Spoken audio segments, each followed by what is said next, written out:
welcome to another episode of Transcend. I'm Jami Christine, spiritual life coach, author, and entrepreneur.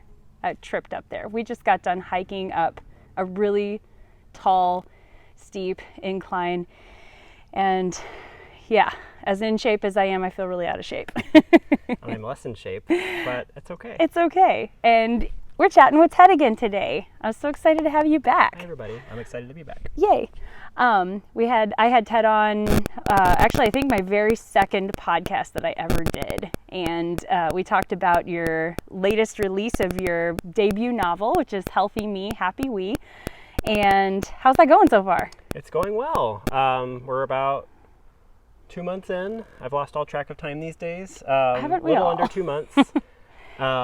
And it's been really fun. I also just recently announced that I'm moving into coaching full-time. Yay. So I'm making that transition from a corporate gig to become a full-time author and coach. And I'm just really excited to move into a place of helping people full-time. Awesome. That's so exciting. You're going to be great at it. Thank you. You already are, because, our conversations are always therapeutic. We're just basically taking this natural. We just had a great lunch nearby. We decided to choose a natural setting for this conversation, and we talked about all kinds of things at lunch, so I kind of feel like we could just tap back into that stuff. Absolutely. All of it, I feel, is super important for everybody to have an idea of. I know we talked about the ego. I'd love to chat about that, because I feel like the ego is something that either people demonize it, like it's this bad thing, when in reality, we just need to have a better understanding and relationship with it and keep it in check. And also know when it's speaking, because you had brought this up at lunch, when the ego is speaking versus when your intuition is actually speaking, and being able to discern the difference. And another thing we can talk about too is triggers, because that's another thing. When we're feeling triggered, sometimes, all the time during a trigger, it's the ego that's stepping in to speak, and a lot of times we misinterpret that as the intuition that's actually speaking. So again, how can you tell the difference, and what do triggers actually look like, and where do they come from? Yeah. Beautiful. Awesome. I'm wondering if it might be helpful for the audience to first start out with, I can help explain kind of what the ego is. Yeah. It may be a term that a lot of people maybe not understand, so to kind of get on a level playing field. Yeah. So the way I like to think of it, if you think of the ego experience as kind of our human experience that we are living day to day. And then if you think of it not as a hierarchy, and so that's why I kind of hesitate to explain it this way, but our human ego experience is kind of at this middle level. The spirit, or the intuition, or the higher self, kind of what leads you from the heart, is kind of up here. And then from a lower, not lower, but a deeper perspective is kind of the soul level, kind of what's underneath. Yeah. The subconscious, the unconscious. So that hopefully helps explain what we're talking about when we're talking about the ego experience. Yeah, I love that. In fact, that reminds me of, because we talked about how every little thing in life happens for a reason. So this is a great opportunity to bring that up too. I had a conversation with a massage therapist I was seeing in the past, and we just got into the conversation about what the ego actually is. And she explained it to me in a way that was like this huge aha moment for me of the ego is basically, it's the part of us that wants to stay in control, because it's really just here to protect us. So we needed that part of us, back in prehistoric times, to protect us from like the saber-toothed tiger. But nowadays it's like we don't really have those same kinds of threats and dangers, yet at the same time the ego is still going to respond accordingly and jump in to try to protect us. Yep. Like, for instance, fitting into society. There's that fear of rejection, because if we are rejected from our tribe or from our community, then, if we were cavemen and we got rejected and outcasted from our community, then we got to go it alone, and that's pretty much a death sentence right there. It's not like that anymore, yet we still have that innate fear of being rejected and outcasted from our community. And our ego is what wants us to remain accepted, to remain in control of that situation, which is why you see the ego stepping in, and people whose egos are stepping in too much, looking like manipulation flat out is kind of what happens. But insisting on people understand their side of the story, or, just whatever it is to try to gain control over their experience and their environment and the people within it. That's why people end up kind of putting on like a fake facade, because they want to appear the way society would accept them. So that way they fit in better. Yeah, I forget if it's the Latin or maybe Greek root of the word, the origination of the term ego. It means I am. And where that comes from is this concept that we are our own, individual self, which we are. But when you connect to that kind of spiritual level, that's when you can tap into the fact that we are all one. We are connected to the universe. We're one with God, all these sorts of things. Yeah. And so this egoic, fear thing that we're alone and that we're just us, like try to navigate this whole world. It is a fear-based mentality. And when you can tap into that universal connection, the spirit level, you can recognize more community aspect and also let go of that control. Yeah. Like that's what we hear about trusting God, trusting the universe, whatever your higher power is. Letting go of that need to control outcomes and just trusting that the universe will provide. Yeah. I mean, that ego definitely is in the front and center during a fear-based mindset. And another thing, actually, this exact same person said to me that fear is in general the absence of God. When you are fearful of something, it's basically because you're not currently in that present moment trusting that there is a higher power that really has your back ultimately, and you're safe within that higher power. Yeah. And Fear is the absence of God, the absence of love. Yes. Love is the only thing that's real. And God is love. Right. Yeah. So it's all connected. It is. And what's interesting about that is like at the most, highest level, spiritual level, like only love is real, and it's this constant, right? But at the universal level, there's also this expansiveness of everything, and I think that's where the like lack of the spectrum of love versus fear kind of comes in, because it encompasses all that we know. Yeah, absolutely. I love that. Well, I think that definitely explained the ego really well. But yeah, it gets demonized a lot because it is trying to stay in control, and because it does want to be heard, and because it is scared of things going wrong or catastrophe or failure or anything like that. When in reality, if we have a healthy relationship with the ego, it really can keep us safe and it really can keep us protected, but we also have to have a healthy relationship and understanding with our intuition to keep that balance, so that we know, where is the ego here and how will it actually keep me safe, or are you just yammering on because you're scared and just step aside so I can get on with my life. Right. And so going back to that like hierarchy that I explained, it's not a hierarchy, and it's actually been flipped on its side for me recently, which I love, having the ego kind of in the middle, and then spirit off to one side and soul on the other, because there is no better than. All three are equally good. Yeah. And there's all sorts of different symbolic things we could get into with Trinity and things like that, but I don't know if you want to go there. But I would love to go there sometime, actually. I love the symbolism, and especially because we kind of talked about our religious upbringing. And I've transitioned from being frustrated and angry with my religious upbringing to now I'm in this fascinated, open-minded place of there are so many different correlations with religious culture and with this more open spirituality. Yep, totally. It's really cool. Yep, I love it. But yeah, I guess we can save that for another conversation, or we're going to get way off track. Or maybe we're not on track at all. We're going to go wherever we're meant to go. And it's all okay. It's all okay. We were, when we were talking at lunch, and we talked about going down this conversation, I started to get nervous and fearful. My ego was coming up, because I have this tendency and a habit of wanting to plan out and script out everything I want to say, and have that control. The ego wants to control outcomes, control the future.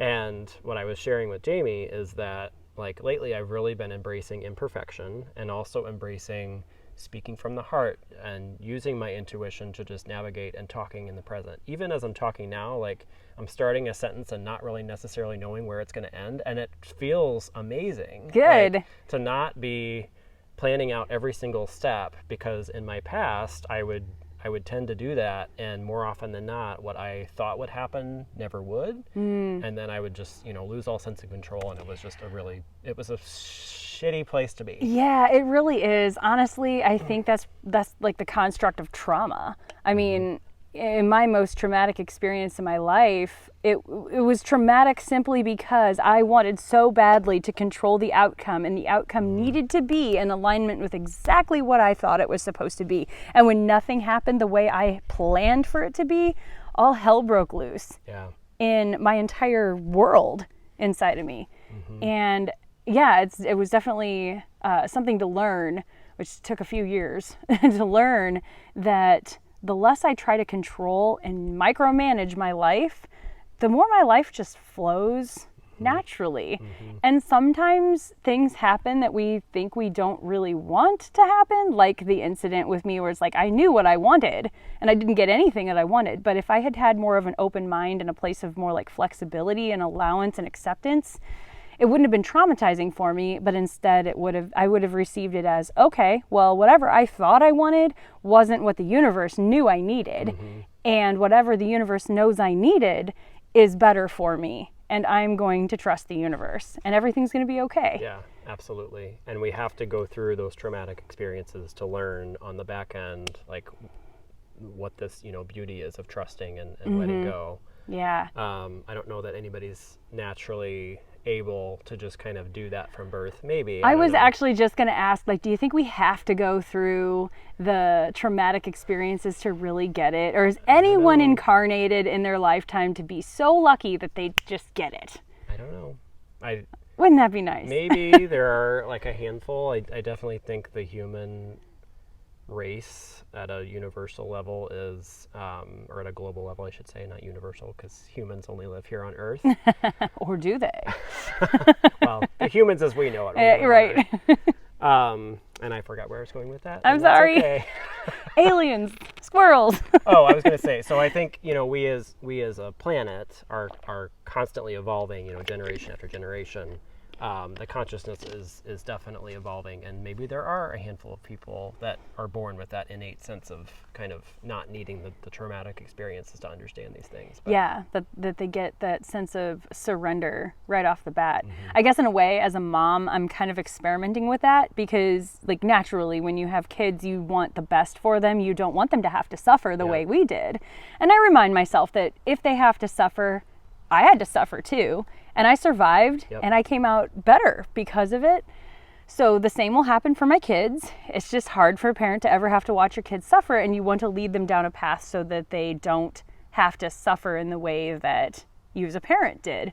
But it's kind of like, in a way, an experiment to me, because it's like, if I can instill these concepts in my kids where if you don't push against life and resist what the universe is directing you into, and you just go with the flow instead, life is so much easier. Yeah. And it's so much more peaceful, it's so much calmer, and there's a sense of joy within that emotional freedom. Absolutely. But at the same time too, there's something to be said for contrast, because for instance, in my current relationship right now, I always tell him I don't think we'd work so well if we hadn't been through what we'd been through. Right. His marriage was what it was. My marriage was what it was. We both came from different experiences, yet they were not ideal for what we wanted out of our lives.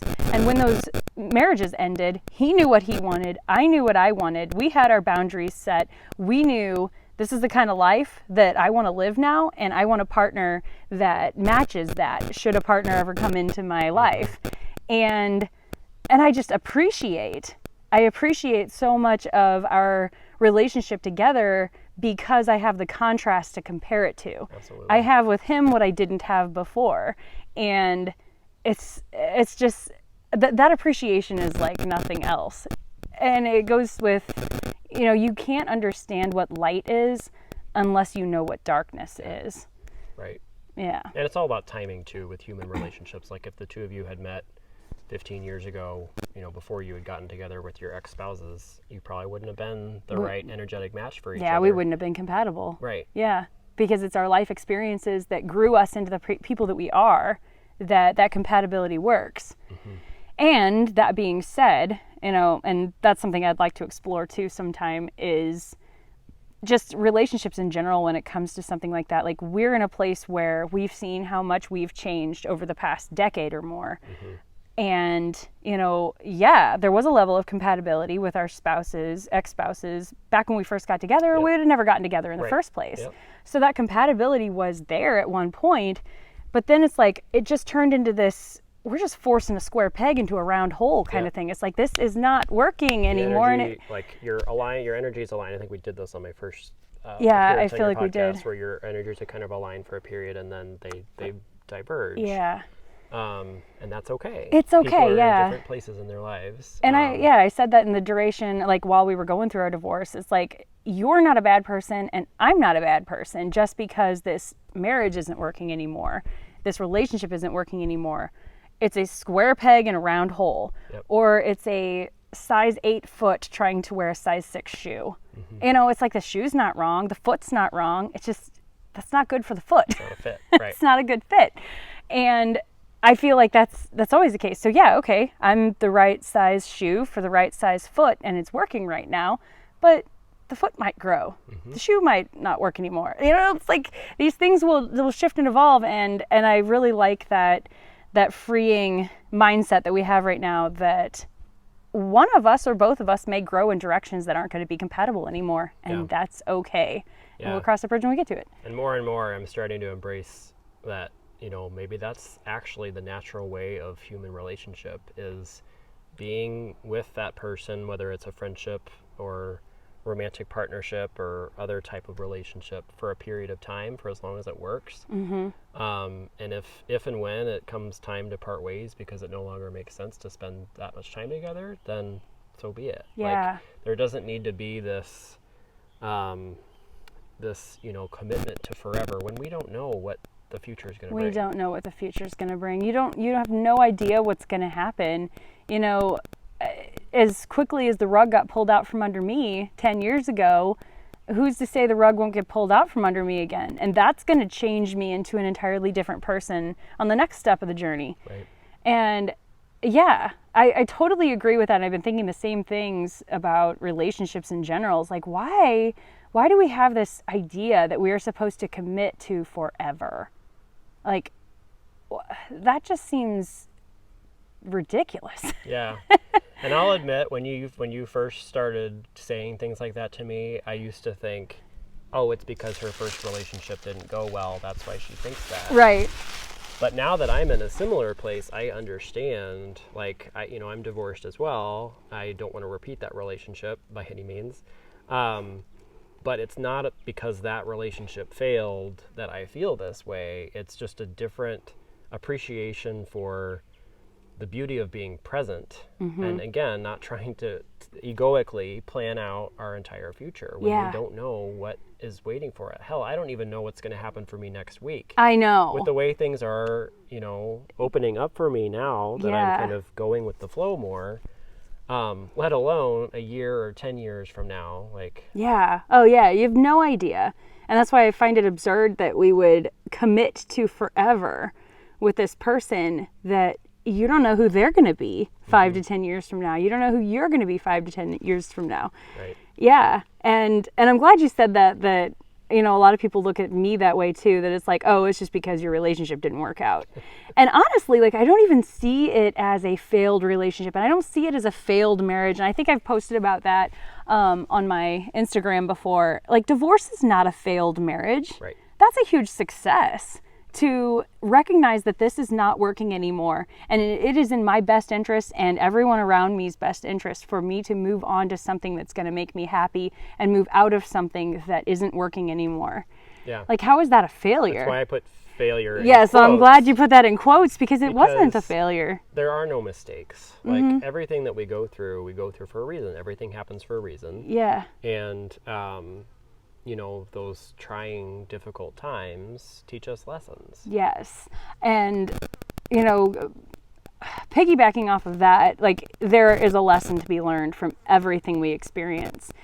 From just a chance meeting with a random person at a coffee shop and the conversation that you have, whether you're going to see this person ever again or not, to a hugely traumatic experience that completely rocks and cracks the foundation that you stand on. any experience in life is happening for a reason, for Yeah. you to gain some sort of clarity or knowledge or wisdom or growth from it. But when it comes to those big earth-shattering traumas that we go through, those are the ones where you're being taught some major lessons. You're cultivating you're given the opportunity to cultivate a strength you never knew you had, to live a life that is so beautiful and amazing you never even knew was possible. So, after having been through what I went through, I don't want to sound like sadistic or twisted, but there's sometimes people who go through like these earthquaking traumas and it's like, you're meant for amazing things. It's like, of course you can't say that because that sounds really insensitive in the moment, but really, like, you're meant for amazing things. It's exciting. Yeah, I've experienced that too lately in the last couple years of seeing people witnessing people go through really challenging, painful stuff. And on the inside, I have this dichotomy of like, I don't want this person to suffer, but at the same time I do. Yeah, it's like, because do you know what's coming? I'm so grateful for my own suffering. Yeah. I don't want to go back and repeat it.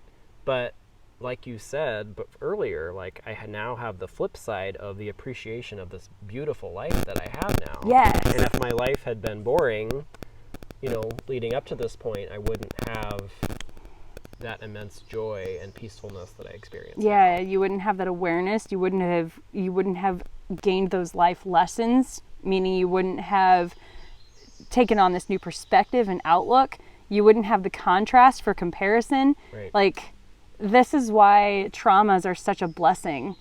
And they are a blessing once you get over the trauma of it. When you get to that place of healing and when you get to that place of forgiveness and acceptance that yes, it did happen and it's okay. And when you get to that place of it happened for me and not to me, Right. like getting out of the victim mode of it. Yep. And it takes work. And that's why more and more people are popping out of the woodwork like us, where it's like, we want to help people through navigating the healing process of trauma and get to the other side of it, so you too can experience the beauty of life and how amazing it is when you do heal from it. Right, because without that healing work, we find ourselves repeating patterns time after time, whether it's getting into abusive relationship after abusive relationship, or just kind of reliving traumas from childhood, like triggers. Maybe we can talk about that for a little bit. Yeah. I tell the story often now, it's in my book as well, of when I was about 4 years old, I was at the park with my dad, and he excused himself to go to the restroom, but didn't really communicate to me that that's where he was going. And so here I am at 4 years old, alone in the park, thinking my dad had left me. And I just had this moment of thinking and feeling I am alone. And that stuck with me for a long time. Yeah. And in that moment, I decided to walk the quarter of a mile to half a mile home by myself as a 4-year-old. I lost my innocence that day, and kind of that's when I decided to be super independent and on my own, like I have to take care of myself. That feeling of being alone carried through for a very long time. I didn't really connect with other kids. It explains I why didn't have friends. you always struck me as somebody very mature for their age. Yeah. Yeah. Alone and also having to take care of myself. Yeah. And it all stems from that one moment.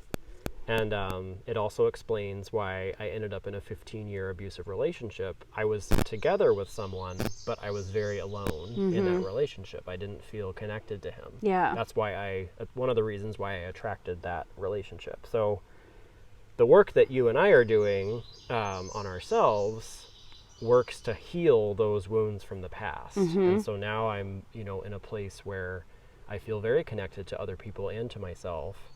And it's a beautiful thing, but it takes work. Yeah, it does. And I think that's what people are afraid of, is the work that goes into it. Because, yeah, it can be painful. It's probably going to rub salt in some wounds, but it's so worth it. And once you really get to the big healing stuff and you hone those tools, any challenge that you face in the future is so much easier to navigate. And I've come across some some stupid stuff. It seems stupid, but like if I hadn't been through what I'd been through and grown from it in the way that I did, this seemingly stupid stuff would have been huge. Would have been probably re-traumatizing. Yeah. And I back to like the topic of how everything happens for a reason. Like my trauma definitely happened for a reason. And then I can back up even farther. I remember when I was probably either a preteen or early teenager, my dad was getting into the works of Dr. Wayne Dyer. He's big into like manifest your destiny. And I love that, like the power of positive thinking. You know, this was my first glimpse into the law of attraction and how what kind of energy we put out is the energy we're going to attract to us. Yep. So if we continually think positive, then positive things will happen to us and for us. And I had that in my mind, and my whole life was just going that way. Like my granny would always tell me, like, gosh, Jamie, you live a charmed life, because things would just work out somehow, because I expected them to. But then when the rug was pulled out from under me and I got exactly what I didn't want, when I thought I was thinking positively to attract it, I lost all faith in the universe. I lost all trust. Everything that I had stood on, this whole law of attraction bullshit, this whole think positive and positive things will happen crap, it was just a load of shit. They lied to me. And that's where a lot of my trauma came from too, was I thought I could believe in this, and I all this time I was believing in this and it was working, only for the rug to get pulled out from under me. And that's something I had to reconcile with too, because as I remember it kind of hit me when I was in therapy, when I was really starting to discover, like, we live in a very mysterious universe. And I know on my podcast with Ted before I shared, I think it was with that one, or at some point in time I shared the story of of the astral travel experience that I had. It wasn't on our podcast. It wasn't on ours. Yeah, I do remember talking about it before. But just to recap, I was like 14 years old, and you were at a competition out of town for State Spelling Bee, 6th place. Thank you. Yay! You're such a nerd. Correct. I love it. But anyway, we were, dating at the time until I went and turned him gay. But I was plenty gay long before I met you. We just didn't know it yet. I don't know. It's still fun to take ownership for that, but I'll just let you have your glory. Anyway, so I came across this astral travel. But yeah, astral projection is basically like creating a double of yourself, like you're pulling your energy out of your physical body and putting your consciousness into that energy and not in your physical body and traveling. It's kind of like when you wake up within your dream and you realize you're dreaming, but you're still in a dream. It's like, oh, I can fly. I can do anything I want. It's like that. And I was just playing around with it. I didn't know what I was doing really, but I followed all the steps in the book and went and visited Ted up in Decatur, I think it was, right? I think so, yeah. And yeah, woke him up in the middle of the night and wished him luck in the spelling bee. And I don't know, we had this conversation, and he told me shortly thereafter that he had this really vivid dream, and he recapped everything about my visit that was like, oh my God, freaked me out, yet at the same time blew open the doors to the mystery of this universe. Like, oh my God, I just like astral projected and gave him a dream from it. What else is possible? Right. The things that we're capable of that we don't realize. Yeah, it's exciting. I really don't remember why I told that story. I had a reason for it. That everything happens for a reason. So that kind of blew open the doors to the possibility of this amazing universe that we live in. And that happened to, I think, get my mind primed for that. And from that experience, then I started learning about like all these gurus that reach enlightenment and like, what is this nirvana thing they talk about? I want that. I want to experience that. Yeah. I realized in therapy from my PTSD that I wanted that. I want nirvana. I want enlightenment. And then all of a sudden it's like, oh my God, you gotta like go through this shit show in order to really appreciate the true joy of living. Yep. The universe did give me what I wanted. I wanted to appreciate the joy and beauty of living. I want to reach that emotionally and spiritually free state of mind that is basically like that nirvana feeling, that that enlightenment, that spiritual enlightenment, like the way to get that is to hit that rock bottom, to go through that dark night of the soul and then rise up out of it and see the world through a whole new perspective. Yep. I'm like, damn it, universe, you did give me what I asked for. I did attract this. Touche. Me too. Now I just don't want to go through that anymore. And then that leads me to the next thing. I really feel confident that I don't think I'll ever have to repeat that darkness. Right. Now I'm not saying nothing bad will ever happen again, but I feel like I've really cultivated some tools to navigate it. And there's been little things that have happened, fairly recently, different dramas striking up that really have reminded me of how far I've come. It's just in the way that I've handled it, where it's like, yeah, don't react to certain things that I probably the old me would have reacted to. That need for people to understand my side of the story, the old me would have called them up or responded to a text message or just gotten involved in a way that, what's the point really? And the new me was like, what's the point really? Yeah. Doing this work allows us to get to a place where we stop being consumed by our thoughts. Yeah. And instead observing them and questioning them, like in the moment of that intense trigger or being upset, like stepping back and being like, why am I upset about this? Yeah. Is there a valid reason for me to be upset, or is there some sort of trigger going on that's reminding me of something from the past? Yeah. Yeah. So let's talk about triggers a little bit. Like, how would you define a trigger? A trigger is something, as I define it, that there's a moment that happens in the present and we react to it because of something that happened in our past. Mm-hmm. So it's either less or nothing to do with the current situation that we're dealing with, and more about your body is reacting and your mind is taken back to a time from the past where you experienced a trauma of some sort. Yeah, exactly. And that's a really good example too of where the ego is at play.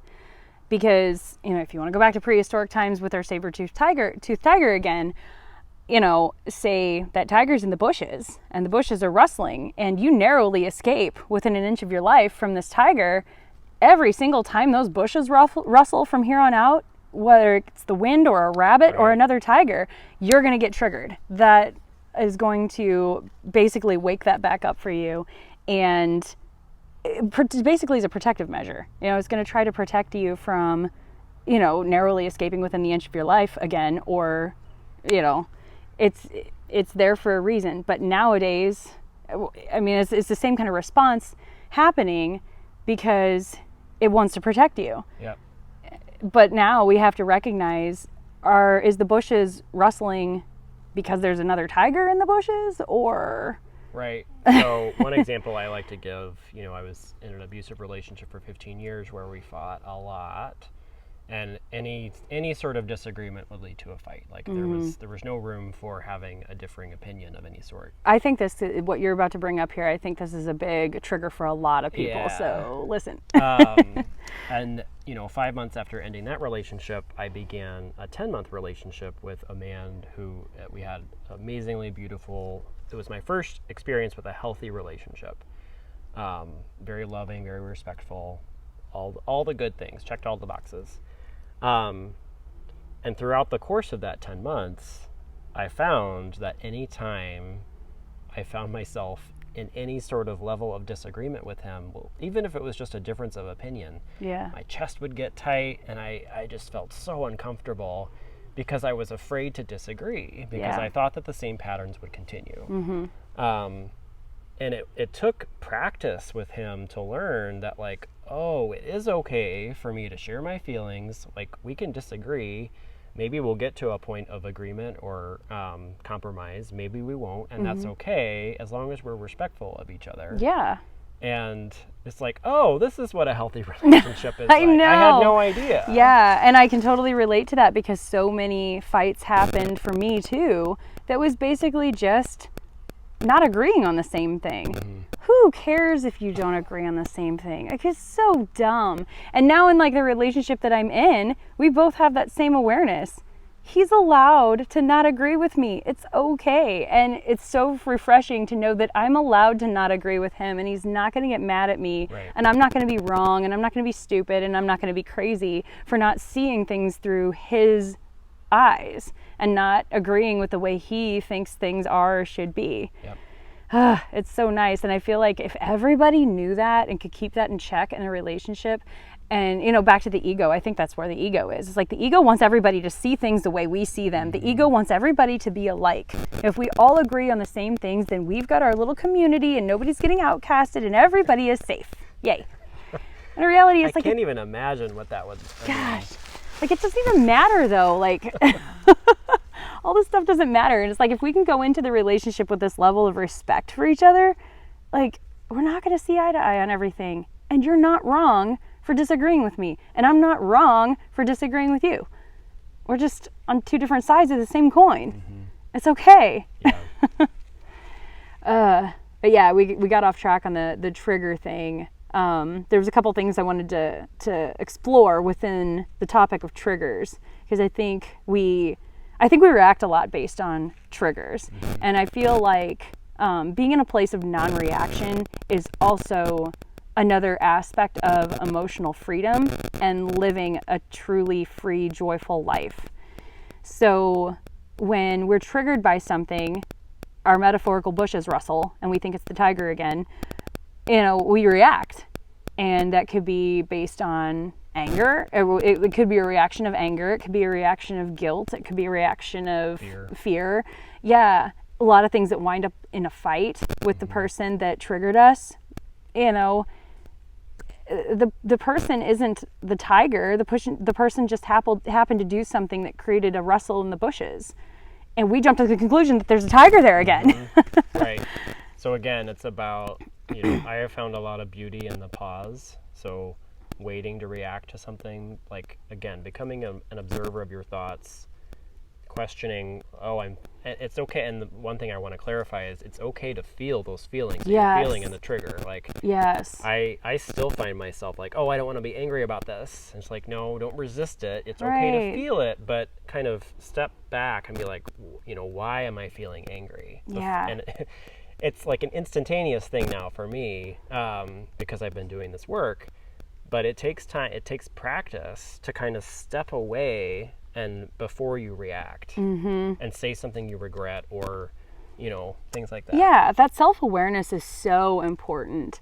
This isn't really so much of a trigger, but I feel like it's a really good example because it was a moment of me realizing where my self-awareness is, where you were sharing a lot of your stories about your mastermind group and your group therapy, your retreat groups, like all these connections that you have in your life. And I think a lot of people can relate to this feeling that I got, but a level of self-awareness is so important to prevent a problem from arising because of this. So as I was watching and hearing Ted's stories and all these wonderful things going on in his life, I felt this like pang of jealousy creep up, and it prevented me from really being truly happy for him because I was wrapped up in this, like, why isn't this happening for me? I want that. And it was such a yucky feeling that I was like, okay, what is this? And I'm not generally a jealous person either, so I'm lucky there. I mean, some people I think naturally have like a jealousness in them, so it's probably harder to be more self-aware, but it's so important because you do damage a lot of relationships if you stay within that jealousy. But anyway, so it came up for me and I'm like, okay, this is a foreign feeling and I don't like it because I am so happy for Ted, and that is not fair for me to get caught up in an emotion that's going to prevent me from celebrating all of his wins and the wonderful things going on in his life. What is this? And as I tapped into it, it's like, okay, well, I want what he has. That's basically what jealousy is, where you want what this person has. And instead of being happy for them, you're just angry because you don't have that. Okay, well, what is it that he has that I want? Connection. Okay, well, why don't I have connection? Well, I do. I have some really cool connections in my life, but like on a group level or on a maintained level or, you know, just like that adventurous level, all of the things that you're gaining from that is like, okay, so why don't I have that? And then all of a sudden I started realizing like, I've got a past full of betrayal and friendships that I thought were friendships that turned out not to be, or, because they had their own junk going on that interfered with our friendship. And there's a whole sequence of events where I was let down so many times that now I feel like I keep people at arm's length and I don't allow myself to really get close. And I'm like, man, okay, maybe I should work on that. And as soon as I honored that and addressed it within myself, like, okay, this is something I think I do want to work on. Just because I've had these experiences in my past doesn't mean I need to repeat it. Right. And if I want connection, I can have it too. It's just something that I need to explore and work on. And as soon as I addressed it, all of that yuck emotion went away. And it was like this natural right back to like, I'm so happy for Ted. Yeah, I love that. Yeah. Feelings are meant to be felt. Yes. Not Feelings ignored, are meant to be felt. Not pushed down. Don't grab the ice cream or, binge Netflix. Oh, I'm feeling sad. Like, yeah, it's tempting. The alcohol. The booze, yeah. When I first started therapy, my therapist would tell me, you need to sit with your feelings. And I'm like, what the hell does that mean? Like, that sounds super woo-woo. Like, I don't get it. Yeah. It's literally about sitting down, like, feeling that discomfort. I get a lot of tightness in my chest when I'm feeling sad or angry or whatever. Yeah. And it's like acknowledging it, and then it dissipates. Well, that's exactly what happened. It's like I didn't, we're taught jealousy is a bad emotion. That's bad. Bad. No, it's not. Yeah. It was absolutely not bad for me. I recognized it as uncomfortable. I didn't like it, but it wasn't the jealousy necessarily that was bad, because it wound up being an opportunity for self-exploration. And I learned more about me and things that I want to work on. And instead of, pushing down that jealousy and not addressing it, I think a lot of people in that similar situation probably would have ended up with a problem within the friendship because they wouldn't have been able to be happy for their friend who is experiencing something that they happen to want and lack. Mm-hmm. And that's why it's so important to be with your emotions. Like, they're all here to teach us a lesson, and the uncomfortable ones especially are going to teach us the best lessons. Feelings give us information. I found myself really afraid of my own anger for a while, because there were moments in my marriage where, our fights would escalate to a point that it was like an out-of-body experience that happened a handful of times where I was just so enraged I've from been there being too. interrupted or whatever it was. Again, triggers, interruption is a trigger for me, where I just spouted this like just rant of anger. And it got to the point where I was uncomfortable feeling anger because I didn't like that side of me. And I've since learned that anger is meant to give us information. Mm-hmm. It often shows us, it gives us motivation to change something. If we're not happy about something, then that means that we want something different. Yeah, absolutely. And I think anger is probably one of the worst emotions to bottle up. Yes. Like, if we don't address that anger and confront it head on, then oh my gosh, I remember this one time I was kind of in a yucky relationship for a hot minute. And I got so angry at him that it was that out of body experience of rage. Like, this is not Jami. I don't even know who this is, but I was on the phone with him at the time, and I just got so angry. I just took my phone and I chucked it onto the concrete floor, and it just shattered. And of course the call was lost. My phone was broken, and I stood there in this like, oh my God, moment of like, what did I just do? Mm-hmm. I just shattered the device that I need for my business, the device that I need to communicate with my friends, the device I need to manage my schedule with my kids and babysitting, and like, our phones are kind of important. And just because I was angry, and I had a lot of bottled up anger previously with this same guy that had like built and built and built, and I never addressed it and acknowledged it in a healthy way, I let it consume me to the point where I shattered this inanimate object that really is a positive lifeline to a lot of other aspects of my life, and I just ruined it all. Yeah, there's a major difference between healthy anger and unhealthy anger. That was very unhealthy anger, and I paid a lot of money to undo that. Yeah, it's a great example. Yeah. Bottling up emotions. That's what I used to do too. It was a protective mechanism for myself in an abusive relationship, because I learned that it wasn't safe for me to express how I feel, because every time I did, it would end up in a fight. Yes. So it was like, pick my battles, and then often it would lead to this bottle, and then I would explode, either in tears or in anger, or one of the two. Yeah. Ugh. And that's not fun. And I really want to take a minute here to like reiterate what you just said, which is, or like expand on it. If you ever feel like you're in a situation where you don't feel safe to express your emotions to the person that you're with, Yep. you're probably not, actually not even probably, you're not in a healthy relationship. And nothing against the person you're with, they're on a journey too. They've got stuff that they need to work on, and if you can't work on that together in a healthy way, then you are allowed and probably encouraged to step away. Yep. Because you, no matter what, your emotions are valid, no matter how uncomfortable they are, no matter how ugly they are, and especially if they don't make sense in the moment. Like jealousy bubbling up when I don't want to feel jealousy. I don't like that. It's there for a reason. It didn't make sense until I explored it and made sense of it. It's there for a reason, and a healthy relationship is going to honor that. You're not wrong for feeling the way you feel. Let's figure out why you feel the way you feel and make it better. And a partnership that's healthy should always respect and honor that. So if you're with somebody who you don't feel safe expressing your emotions with, yeah, take a good hard look at that. That's not good. And whether it's, whether the response is a fight, or even if it can be a manipulative too, like, oh, you don't need to feel that way. Oh, yeah. To kind of like lighten the mood and explain to you why you shouldn't feel that way. Yeah. That's also not okay. That's not okay. Yeah, I think that gets I feel like people do that unintentionally, because we're taught, growing up, oh, don't cry. We tell our kids there, don't cry. Please don't tell people to do that. Like, cry. That's so important to cry.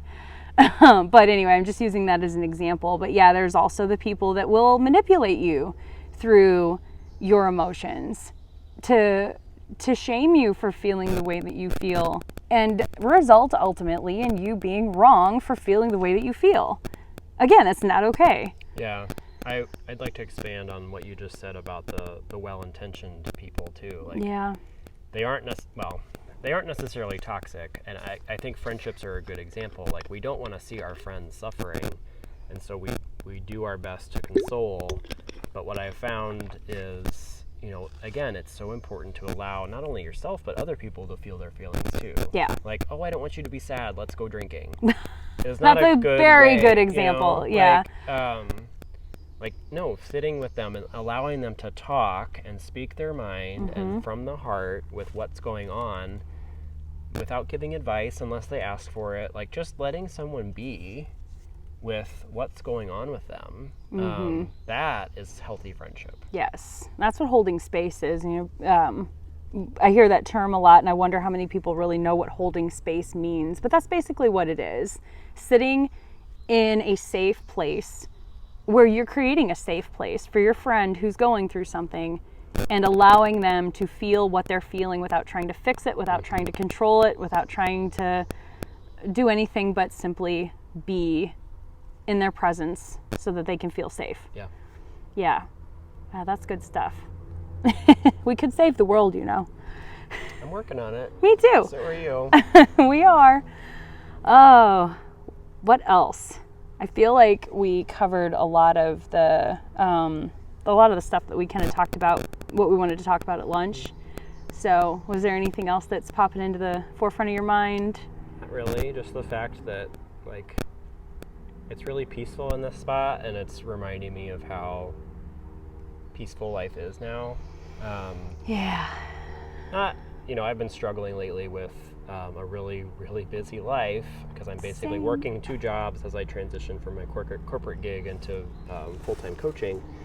But like, reminding myself of that, the importance of that lesson of taking care of ourselves and loving ourselves first. This last week has been really roller coastery in that way, like just feeling really frazzled and trying to get everything done. And what I found is when I, meditate and do some mirror work, kind of like, talking myself up in the mirror, taking that time for myself, the days are just as busy, but I'm less overwhelmed. I love that. And overall, I mean, I'm just looking at the beauty of this, the woods that surround us, and it's like life is just really beautiful. And it's because of the work we're doing, the work that we encourage others to do just, by doing this podcast and just by leading by example. Mm-hmm. There's this bridge metaphor that I share in my book that I think was originated by Melody Beatty, who wrote Codependent No More. Imagine you're walking in the woods with a friend, and you come across this bridge, and on the other side is where the happiness and the joy and the peace lie. But the bridge is the work that you have to do to get there. I can't make that walk for you across the bridge. I can wave to you from the other side and be like, hey, come over here, the water's fine, sort of thing. Yeah. But it's all our own individual journeys to walk. And I think that's what you and I are wanting to not only do for ourselves, but provide an example for other people, because life is just really freaking awesome when you do it. It really is. I know, and I'm so grateful to be in this place in my life now too, like you are, of that freeing feeling. And I'm glad you reminded me of how simple it is to still have a busy life but not feel overwhelmed. Because I too have been crazy busy. And but I actually got to learn a lesson on that recently, or just now actually. Similarly, not so much as working on those feelings of overwhelm, but I got reminded of how everything happens for a reason, because this weekend I'm supposed to be on a camping trip right now, me and my boyfriend and some friends of ours, and he had some stuff happen in his life that he wasn't able to go anymore. And I'm like, well, I don't have anything to do now. And it was kind of foreign to me because I always have 18,000 things to do. And starting yesterday, I don't even know what day it is anymore. I feel like it's Saturday today, but I think it's Friday, right? It is. I've been like that all week too. Oh my gosh. Yeah. Anyway. So yesterday was the day we were supposed to leave. And by the end, I had caught up on my homework. I had written a couple more chapters of my book. And by the end of the day, I'm like, oh my gosh. Oh yeah, I play the piano. I should play the piano. And I did. I played the piano. I should practice my guitar. And I did that. And then I was kind of cleaning my house a little bit, because who has time for that anymore? And I found my steel tongue drum. And I'm like, oh my gosh, I haven't played that in forever. So I played that. And then I'm like, I'm going to paint a picture. It was like the craziest thing. And I woke up this morning like, I can do whatever I want today up until 12:30. I'm going to meet Ted for lunch. And then we're going to have a podcast. And then I'm going to do anything I want for the rest of the day. I love that. It is. And it's like, I was a little disappointed that our camping trip didn't work out, but at the same time, because I have experienced that everything in life happens for a reason, so many times that's been proven to me over and over and over that this is no different. So I said, okay, I wasn't meant to go on this camping trip because I was meant for something else. And it's like Saturday, Friday, Thursday right now. I have no idea. And I'm like, oh my gosh, it's just such a healing feeling to just have a staycation with nothing pressing to do and kind of recharge the batteries instead of that constant overwhelm. But, Monday I'm going to jump back into the overwhelm, so I'm going to keep your advice in mind. I think it's a perfect example of the opportunities that open up when we just let go and trust. Yeah, just let things be. Everything happens for a reason, and it's always, always a good reason in the end. Yeah. Yay. Love it. I think this was good. All right. Thanks for listening again, guys. Make sure you hit the subscribe button and the like button and all those things us YouTubers say. And thanks for tuning in. Bye. Bye.